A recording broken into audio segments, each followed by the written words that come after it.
여러분 안녕하십니까? 네, 날씨가 좀 쌀쌀해지는 것 같습니다. 건강에 유의하시기 바랍니다. 오늘은 제 4기 9번째 시간이고요. 반대되는 구절들, 뭐에 대한 반대되는 구절들이란 뜻일까요?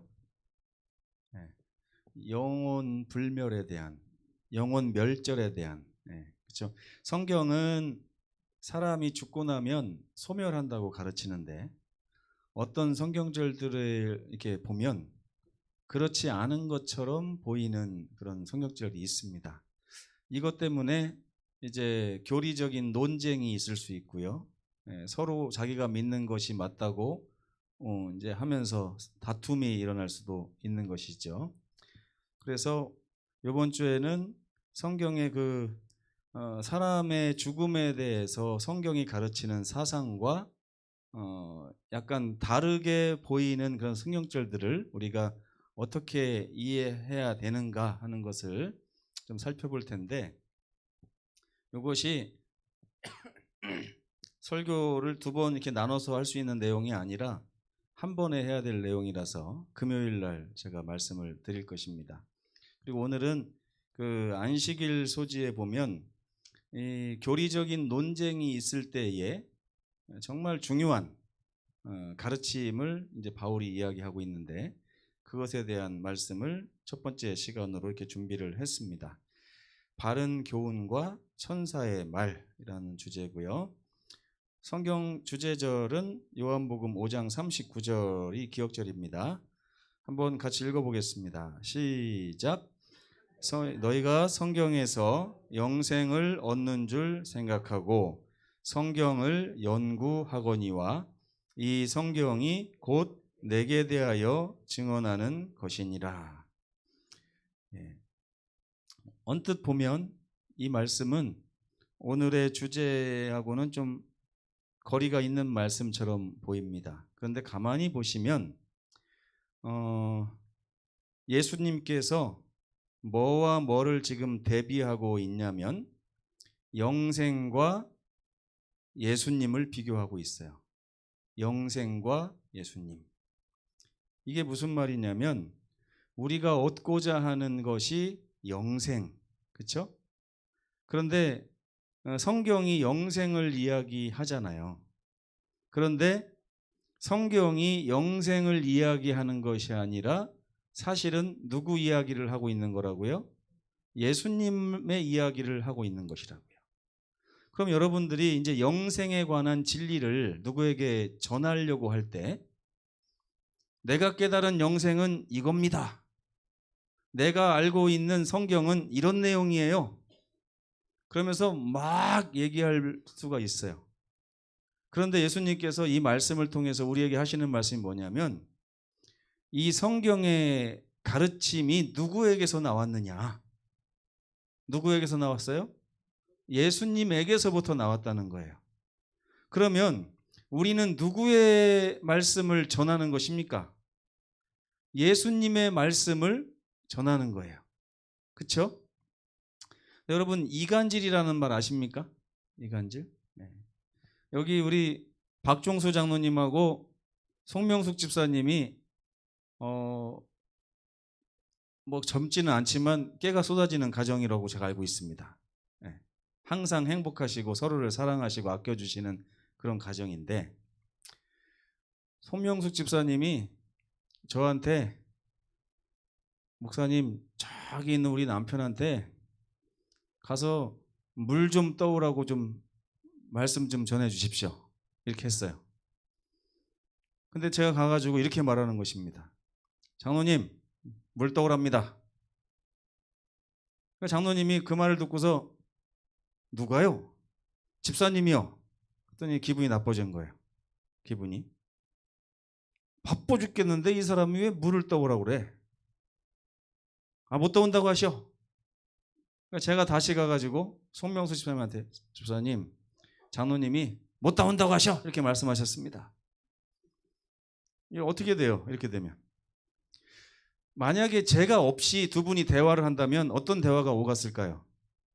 집사님이 여보 물 좀 떠오셔. 그러면 아 여보 나 지금 바쁜데 지금 못 도울 것 같소. 이렇게 전해줘야 되겠죠. 근데 중간에서 이 두 분의 마음을 잘 모르는 사람이 이야기를 전달하다가는 어떻게 되는 거예요? 이렇게 되는 거예요. 이것이 정말 중요한 것입니다. 그래서 우리가 복음을 성경이 영생을 이야기한다고 해서 영생을 전할 때에 이 영생에 대한 기별을 말씀하시는 분이 내가 아니에요. 누구의 말을 전하는 겁니까 지금? 예수님이 우리에게 말씀하시듯이 우리도 그 누군가에게 말씀을 전해야 되는 것이죠. 근데 오늘날 이제 교회의 역사에 보면 예수님은 그렇게 전하시지 않는데 많은 사람들이 복음을 그런 식으로 전합니다. 무섭고 떨리고 인색하고 정죄하듯이 막 전하는 거예요. 그런 이야기를 이번 시간에 굉장히 중요하게 다뤄야 될 것 같습니다.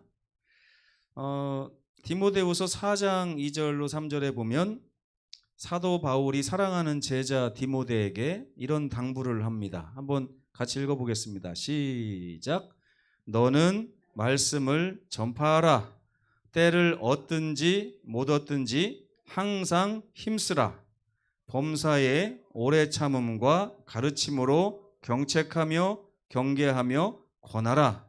때가 이르리니, 여기서부터는 바울이 예언을 한 겁니다.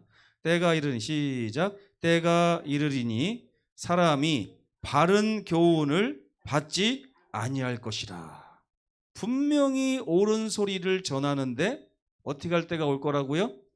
그 사람들이 이거를 듣지 않을 때가 올 것이다. 위의 말씀을 요약하면 이렇게 요약할 수 있겠습니다. 말씀은 언제든지 항상 전파되어야 한다. 두 번째는 그러나 말씀을 전할 때는 항상 바른 방법을 사용해야 한다 하는 것입니다. 바른 방법을 사용하지 않을 때 문제가 생기는 것입니다. 우리는 말씀을 전파하되 바른 방법도 중요하지만 또 무엇도 중요하냐면 바른 말씀도 중요합니다. 그렇죠? 그래서 바른 교훈을 전해야 돼요. 그래서 베드로는 이와 관련해서 이런 말을 했습니다. 한번 읽어보겠습니다. 시작. 너희 속에 있는 소망에 관한 이유를 묻는 자에게는 대답할 것을 항상 준비해야 된다. 그렇죠? 이게 무슨 말이에요? 우리는 전할 수 있는 말씀을 항상 준비하라는 얘기가 뭐예요? 내가 정말 제대로 말씀을 이해하고 제대로 전할 그 기별을 가지고 있어야 된다는 것이죠. 그런데 두 번째 또 뭐라고 그래요? 온유와 두려움으로 해야 된다. 첫 번째는 뭐예요? 바른 교훈에 대한 말씀이고, 두 번째는 바른 방법에 대한 말씀이 항상 붙어 다니는다는 것을 여러분 아시겠죠? 사도 바울이 특별히 이런 말을 자주 했습니다. 바른 교훈과 바른 방법에 대한 것을 계속해서 이어서 붙여서 얘기를 합니다. 왜 그럴까요? 사도 바울이 이걸로 인해서 부침을 많이 겪었기 때문에 그렇습니다.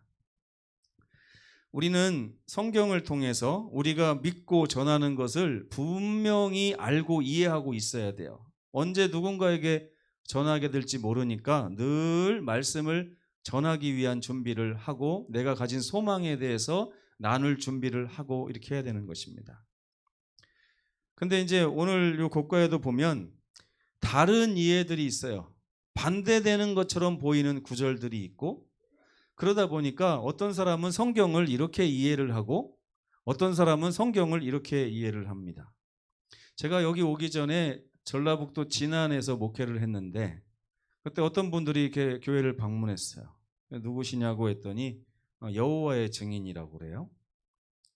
근데 제가 들어오시라고 했더니 목사님 감사합니다 그렇습니다. 왜요? 했더니 다른 교회에서는 다 쫓겨났는데 여기는 들어오라고 하니까 참 고맙습니다 그러더라고요. 그래서 제가 들어오시라고 성경 말씀 나누자는데 제가 피할 일이 있습니까 하고서 얘기를 하는데 매주 한 번씩 2시간씩 얘기를 하기로 해서 10개월 동안 했어요.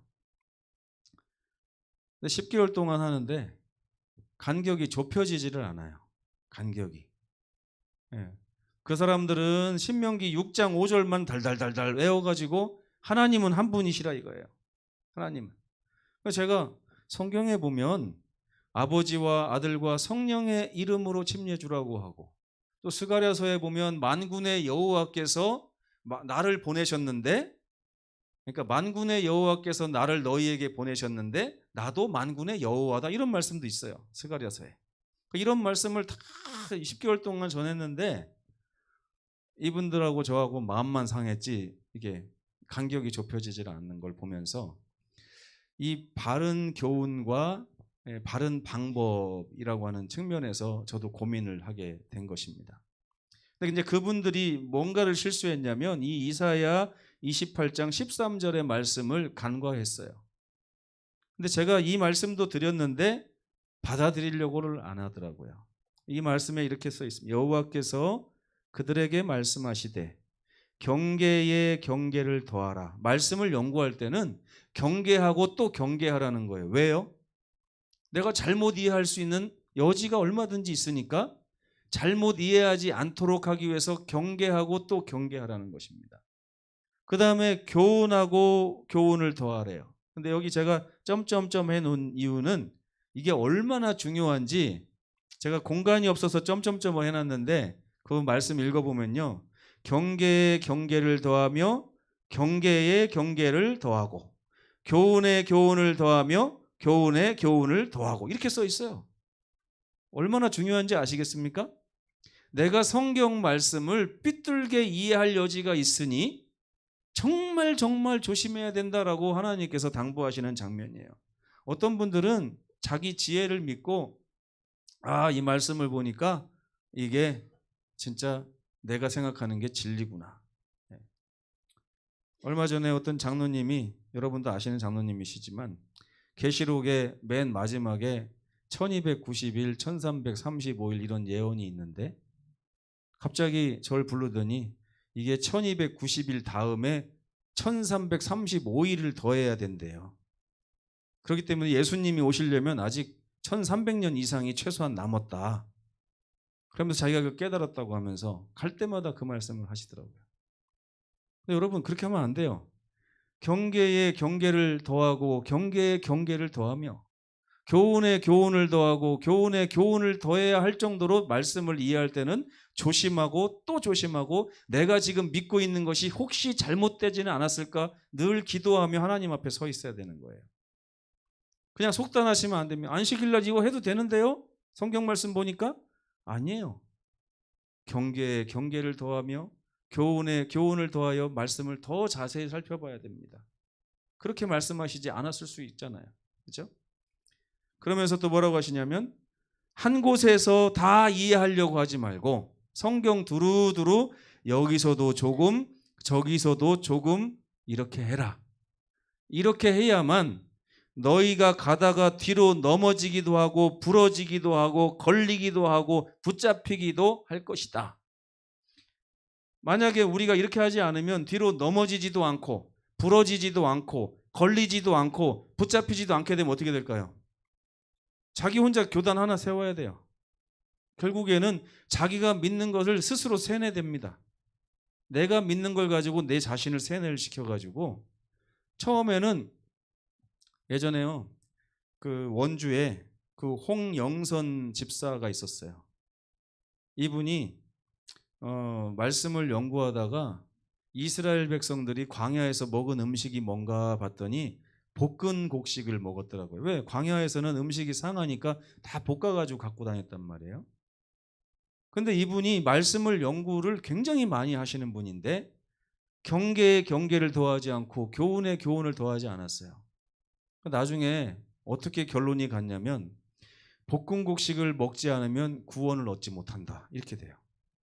왜요? 그랬더니 마지막에 종기재앙이 있는데 이 볶은 곡식을 먹지 않으면 피가 더러워지기 때문에 종기재앙을 피할 수 없습니다.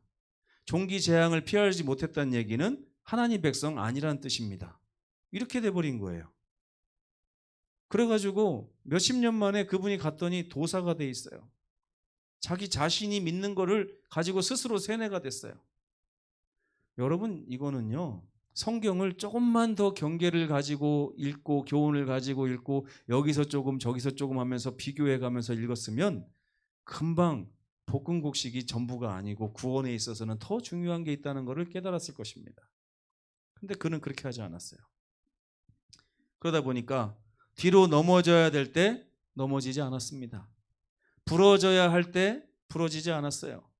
걸려야 할 때 걸리지 않고 붙잡히지 않았습니다.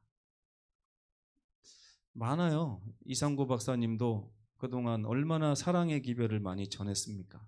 그러나 그가 넘어질 때 넘어지지 않았어요. 부러질 때 부러지지 않았습니다. 걸리고 붙잡히지 않았기 때문에 딴 길로 가게 된 것입니다. 여러분 꼭 그거 주의하셔서 성경을 읽으시게 되길 간절히 바랍니다.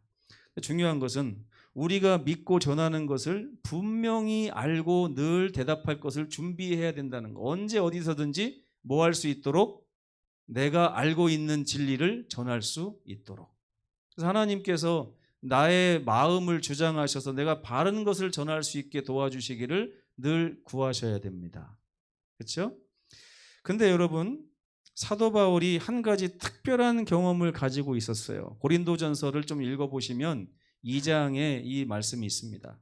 뭐라고 하냐면 형제들아 내가 너희에게 나아가 하나님의 증거를 전할 때에 말과 지혜의 아름다운 것으로 아니하였다. 이게 왜 이런 말을 했는지 아십니까? 처음에는 뭘로 했기 때문이에요? 말과 지혜의 아름다움으로 복음을 전한 거예요. 그러다 보니까 어떤 사람을 만났는지 아십니까? 바른 교훈을 가지고 말씀을 전했는데 진리를 전했는데 상대방이 받아들이지를 않는 것입니다. 아까 처음에 읽었던 말씀처럼 바른 교훈을 받지 아니하는 사람들을 만난 것입니다. 그때를 만난 거예요. 제가 신학대학원을 다닐 때 태능교회에 가서 전도사 활동을 했는데 청년들을 한 120명 정도 이렇게 이제 목회를 했습니다. 근데 가보니까 이 청년들이 말씀대로 안 살아요. 말씀대로. 특별히 어떠냐면 안식일 날 교회를 오는데 11시에 와요. 그래서 야, 너 왜 이렇게 교회를 늦게 오니? 그랬더니 말이 없어요. 안식일은 금요일 저녁부터 토요일 해 질 때까지가 안식일이야. 너가 안식일을 지킨다면 언제부터 지켜야 돼? 금요일 저녁부터 지켜야 돼. 맞아요? 틀려요? 바른 교훈입니까? 아닙니까? 바른 교훈. 설교 때마다 그 얘기를 하고 걔가 안 들으면 또 하고 또 하고 또 하고 이렇게 했어요. 그랬더니 딱 3달 만에 120명의 청년들이 저에게서 다 돌아섰습니다. 다 돌아서가지고 저 전도사 안 왔으면 좋겠다. 갔으면 좋겠다. 막 그래요. 제가 그때 목회를 나오기 얼마 전인데 마음에 상처를 받았어요. 나는 양심적으로 성경에서 가르치는 것을 그대로 전했을 뿐인데 왜 얘네들이 나를 싫어하고 미워할까? 그래가지고 상처를 받았어요. 그래서 너무 상처돼가지고 하나님한테 기도를 했습니다. 하나님, 저 목회 못 나가겠습니다. 왜? 이 젊은 것들도 이러는데 나중에 목회 나가서 나이 드신 분들은 어떻겠습니까? 감당이 안 될 것 같은데 저 여기까지만 하고 도저히 못 하겠습니다. 그랬어요. 이해가 안 됐어요. 아니 하나님을 믿는다는 사람이 성경의 말씀 가지고 얘기하는데 왜 안 받아들이냐 이거예요. 저는 이해가 안 됐어요. 이해가. 그런데 이제 이런 말이 들려와요. 전임 목회자가 자기들한테 이렇게 했다는 거예요. 근데 이제 사정을 들어보니까 이 여청년이 회사를 취직을 했는데 안식일이 지키고 싶은 거예요. 그래가지고 사장님한테 토요일 날 교회 가야 됩니다. 그랬더니 사장님이 이쁘게 봐줘가지고 아 그래? 그러면 미안한데 너 금요일 날 야근해라. 이렇게 된 거예요. 원래대로면 어떻게 해야 돼요? 금요일 저녁부터 교회 가야 되기 때문에 안 됩니다 하는데 이게 관계가 그렇지 않은 거예요. 그래서 거절을 못 하고 그렇게 하고서 이제 금요일 날 12시까지 야근을 하고 퇴근하면 1시간 반이 걸려요. 그럼 1시 반이죠? 그러면 씻고서 잠은 최고 빨리 자도 2시예요. 2시에 자가지고 8시에 일어나면 6시간밖에 못 자는데 교회를 또 퇴근까지 다니잖아요. 근데 집이 멀어요. 2시간 반 걸려요. 교회까지 오는데. 2시간 반까지 와야 되니까 8시 반에 출발해도 11시에 도착하는 거예요. 그러니까 자기는 이렇게 안식일 지키려고 열심히 믿고 있는데 전임 목회자는 지나가면서 이렇게 했다는 거야. 야, 누구야? 힘들지? 하나님은 네 마음 다 아셔. 그랬다는 거예요. 제가 화가 났어요. 아니 어떻게 목사가 안식일을 저렇게 가르치나? 제대로 가르쳐야지. 그래가지고 제가 그 얘기를 듣고 더 화가 나가지고 너네들 그렇게 믿으면 안 돼. 어? 말씀대로 믿어야 돼. 그러면서 막 했는데 그 아이들이 저를 싫어하게 된 거죠. 이제 정죄를 하니까 자꾸만. 그래서 이제 오늘날 기도를 하는데 하나님께서 야, 네 말이 다 맞긴 한데 너는 쟤네를 진짜 사랑해서 하는 말이냐 아니면 쟤네가 말씀대로 안 사는 게 미워 죽겠냐 그렇게 물으시더라고요. 가만히 생각해 보니까 제 마음에 걔네들에 대한 사랑이 없어요. 하나님이 물으시더라고요. 너 쟤네 저 여청년을 위해서 기도해 본 적 있냐? 없죠, 당연히. 미운데 어떻게 기도가 나옵니까? 가만히 있다 거기서 이제 많이 제가 회개를 하고 해보니까 이 목회가 그런 게 아닌데 말씀의 잣대만을 대고서 이렇게 살아라 이렇게 살아라 이렇게 살아라만 할 줄 알고 제가 보니까 설교도 얼마나 기가 막히게 기승전결해서 말이 딱딱 맞아떨어지게 그렇게 논리적으로 완벽한 설교를 했는지 몰라요. 이렇게 하면 됐지. 내 말씀에 어디 흠잡을 때가 있다고 말씀을 받아들이지 않은 자기들이 잘못이지 나한테 그러나 이제 이렇게 하면서 거기서 막 엄청 무너진 거예요. 하나님이 거기다가 사랑을 더해봐 이렇게 말씀하셔서 제가 그 청년들을 위해서 기도하기 시작했어요. 네. 기도하면서 아 이제는 안식일을 그렇게 지켜도 된다고 말해야 되겠다 이렇게 생각했을까요? 아니에요. 이건 양보할 수 없는 거예요. 그렇죠? 이거는 진리거든요. 그래서 제가 설교를 하면서 그 아이들에게 이 진리를 이렇게 가르쳤는데 제가 느끼기에는 그 당시에 제 설교 내용이 바뀐 거는 없는 것 같아. 근데 또 한 3개월 지나니까 갑자기 그 청년들이 전도사님이 우리를 정말 사랑하는 것 같아요. 막 이렇게 그래요. 그래서 내가? 그랬더니 갑자기 막 그 120명이나 되는 청년들이 아 이제 안식일을 좀 제대로 지켜봐야 될 것 같습니다. 그러면서 막 회개를 하는 거예요. 깜짝 놀랐어요. 왜 이런 일이 일어났을까? 바로 그 말씀 때문에 그래요. 좀 이따 설명을 드리겠지만 바른 교훈은 전할 수 있었으되 하나님의 말씀을 바른 방법으로 전하지 않은 거예요. 제가 그때 깨달은 게 뭐냐면 아하 이 성경은 예수님의 말씀인데 예수님이 직접 이 아이들에게 말했을 때는 나처럼 말하지는 않았겠구나. 아멘? 네. 예수님은 그 근본이 어떤 분이십니까? 사랑이시죠. 사랑을 가지고 그 아이들에게 얘기했다면 그 사랑이 전달되고 난 다음이라면 그 아이들은 기별을 받았을 거라는 걸 제가 그때 깨달은 것입니다. 이제 저만 그런 게 아니라 사도 바울도 그걸 깨달았어요. 형제들아, 내가 하나님의 증거를 전할 때에 말과 지혜의 아름다운 것으로 그동안 했는데 이게 잘못됐다는 걸 깨달았다. 그래가지고 이제는 말과 지혜의 아름다운 것으로 안 한다. 아멘입니까? 네. 이게 바른 교훈, 진리를 가지고 있는 사람은요, 자기 마음에 자기도 모르게 권력이 생깁니다. 아세요, 여러분? 내가 바른 말 하는데 당신이 왜? 이러면서 막 권력이 생겨요. 그렇게 해보셨어요? 해보셨죠? 예전에 우리 윤숙자 집사님이 뭐 매주를 만들 땐가 제가 좀 아는 척 했더니 윤 집사님 말에서 권력이 나오더라고요. 이렇게 매주를 만들어 본 사람이 알지? 그러면서 딱 하는데 제가 뭐 할 말이 없잖아요. 그죠? 예. 말은요, 진리 위에서 내가 말할 때는 권력이 생겨요. 근데 그 권력이 약자들을 핍박할 때가 있습니다. 예? 핍박을 당하잖아요. 그러면 부하가 나요. 부하가 나면 어떻게 되는지 아십니까? 아무리 좋은 말이 들려도 안 들어요. 그래서 바울이 아까 처음에 뭐라고 했어요? 바른 교훈을 받지 아니하는 때가 이르리니. 아멘? 방법이 잘못된 것입니다. 방법이.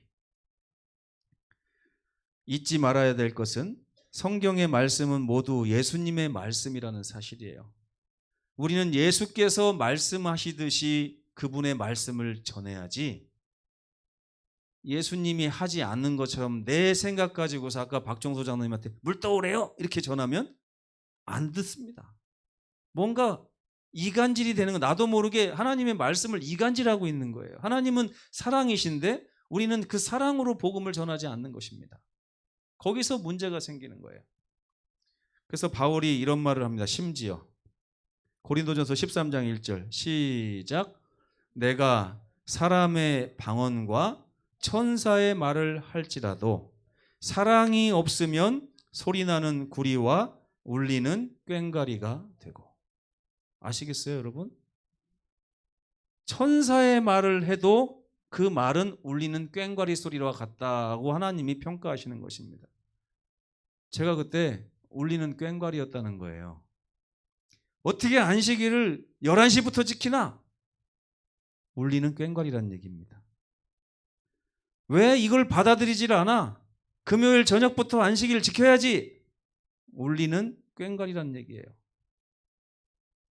여러분 인정하셔야 돼요. 내가 진리를 얘기하는데 왜 받아들이지 않습니까? 울리는 꽹과리 소리입니다. 소리나는 굴이라는 얘기예요. 앞서 읽은 디모데후서 4장 3절을 영어로 읽어보면 correct, rebuke and encourage. 이 무슨 말이에요? 고쳐줘라. 에? 아직 잘 모르고 잘못 살고 있는 사람을 correct 하라는 거예요. 고쳐주라는 얘기예요. 그 다음에 rebuke 하래요. 꾸짖으랍니다. 잘못했으면 혼내라는 거예요. 그리고 encourage, 격려하고 용기를 북돋아 주라는 얘기죠. 그런데 작대기 두 개가 딱 쳐지면서 뭐라고 하냐면 with 소리. 이것과 함께 더불어서 해야 된다. 뭐?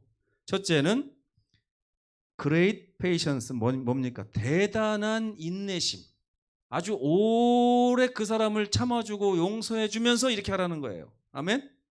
그 다음에 careful instruction이 뭡니까? 세심한 가르침을 주라는 거예요. 아주 그냥 무자비한 가르침을 주지 말고 세심하게 그 사람의 마음을 살펴서 복음을 전하고 가르쳐 주라는 얘기입니다. 이것이 없이는 그 사람의 마음이 열리질 않아요. 사람은 영물입니다, 여러분. 자기를 사랑해 주지 않는 사람의 말은 아무리 옳은 말을 해도 안 받아들이는 게 사람이에요. 왜? 하나님의 형상으로 창조됐거든요. 사랑에만 반응하게 창조됐어요, 사람이. 사랑에만 반응하도록. 그래서 말씀을 전하려면 사랑을 먼저 줘야 되는 것입니다. 사랑 없이 말씀을 전하는 거는요, 이거는 울리는 꽹과리라고 그랬어요. 그 말씀 듣고서 회심할 사람 아무도 없습니다. 변화될 사람 아무도 없다는 거예요. 그래서 베드로도 끝까지 이 말 들어봐야 돼요. 소망에 관한 이유를 항상 준비하되 뭘로 하라고요? 첫째, 온유하게 해라. 또 두려움을 가지고 해라. 네가 예수님의 심정을 잘못 전달할 수 있다고 하는 두려움, 예수님과 같은 온유를 가지고 말씀을 전해라. 그리고 형제가 잘못된 길을 갈 때 고쳐줘라, 꾸짖어라, 격려해라. 다 뭘로 해라고요? 사랑과 온유와, 그죠? 두려움으로 해라. 이러지 않으면 사람은 영물이기 때문에 절대 반응하지 않는다. 오히려 반대 방향으로 가고 사단에게 휩쓸릴 수가 있습니다. 그래서 사단이 이걸 너무나 잘 알기 때문에 우리들의 입술에서 나오는 말이나 행동 가운데서 뭘 자꾸 빼려고 그래요? 사랑을 빼려고 그래요. 마치 제가 그랬던 것처럼, 하나님 제가 뭘 잘못했습니까? 성경에 나오는 대로 말했는데 왜 이 청년들이 오히려 저를 비난하는 것입니까? 저는 부당하다고 생각합니다. 하나님은, 근데 만약 하나님이 야, 그래도 네가 잘못했어 이렇게 했으면 제가 하나님 말 들었겠습니까? 안 들었겠습니까? 근데 하나님이 어느 날 부드럽게 다가오시더니 잠자고 있는 저에게 오셔서 이렇게 만지시면서 근데 너 쟤네들 진짜 사랑하니? 정말 부드럽게 물으셨어요. 너 목사라면서 쟤네 사랑도 안 하면서 하는 것 같은데? 이렇게 비난하지 않으셨어요. 오히려 저를 다가오셔가지고 근데 너 그동안 수고했는데 근데 너 진짜 쟤네 사랑하니? 이렇게 물어보시니까 제가 거기서 무너진 거예요. 네. 결론은 사랑을 가지고 교훈을 하라는 것입니다. 말씀을 전하라는 거예요. 우리는 말씀을 항상 전파해야 합니다. 그러나 이 전해야 될 말씀을 분명하게 이해할 필요가 있어요. 성경을 정말 경계에 경계를 더하고 교훈에 교훈을 더하며 내가 혹시 잘못 이해하지는 않을까 하면 하나님께 매달리며 하나님께 제대로 된 말씀을 달라고 구해야 됩니다. 그리고 그 말씀을 전할 때는 내가 알고 있는 걸 전하는 것이 아니라 예수께서 직접 나를 통해서 전하시는 것처럼 사랑이라고 하는 안고를 가지고 꾸짖고 경계하며 견책하며 용기를 북돋아주고 이런 일을 해야 된다는 것입니다. 그래서 이 교과 안식일 소재에 보면 이 말씀이 있죠. 시대소망 353페이지에 나온 말씀. 그리스도께서는 진리의 말씀, 이 바른 교훈은 하나도 감추지 않으셨어요. 그죠? 할 말은 했다는 겁니까? 네. 그냥 봐주지 말고 성경에 나온 진리의 말씀은 전해야 된다는, 감추지 말라는 거예요. 근데 항상 그것을 어떻게 했다고요? 사랑으로 말씀하셨다. 첫째, 예수님께서는 무례하게 말씀하지 않으셨어요. 네가 어떻게 그렇게 하면서 안식일 지킨다고 그래? 이렇게 하지 않으셨다는 거예요. 쓸데없이 가혹한 말씀을 하지 않으셨답니다. 또 때때로 보면 민감한 사람들이 있어요. 이 민감한 사람들에게 공연하게 고통을 주기 위한 말을 하지 않으셨다는 것입니다. 근데 저도 가끔 설교할 때 보면 저 누군가가 저 성도가 이 말씀 듣고 좀 깨달아야 될 텐데 하면서 약간 뭐라고 할까요? 좀 이걸 뭔가 좀 이렇게 데미지가 있었으면 좋겠다 하면서 설교할 때가 있거든요. 그게 아니에요.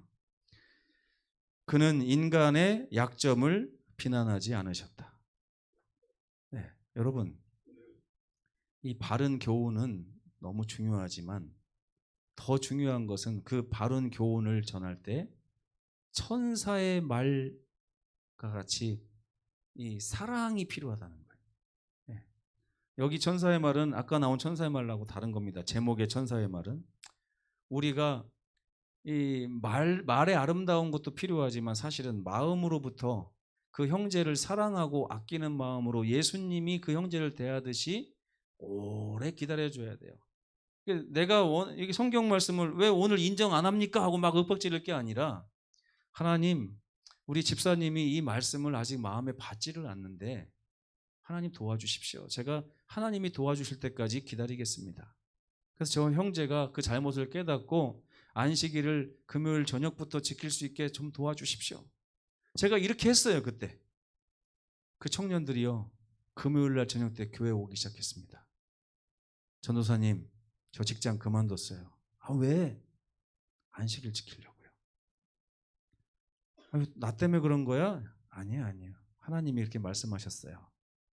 그래가지고 우리 청년들이요, 문화가 바뀌고 나중에 제가 1년 있다가 거길 떠나오는데 고맙게도 모든 청년들이 모여서 저를 위해서 예배드려주고 헌신회를 해주고 다 선물을 주고 이렇게 3개월 만에 쫓겨날 뻔했던 제가 1년 동안의 성공적인 사역을 마치고 정말 지금까지도 관계를 맺으며 전도사님, 그때 전도사님이 알려주지 않았다면 저는 지금도 그러고 있을 거예요 하는 그런 고백을 듣습니다. 감사하죠? 근데 오랜 기다림이 필요하다는 것 여러분 기억하시면 좋겠고, 예수님의 방법으로 말씀을 꼭 전해서 형제들이 상처받기보다는 감동받고 예수님 품으로 돌아올 수 있도록 하는 그런 사역을 모두 하시면 정말 좋을 것 같습니다.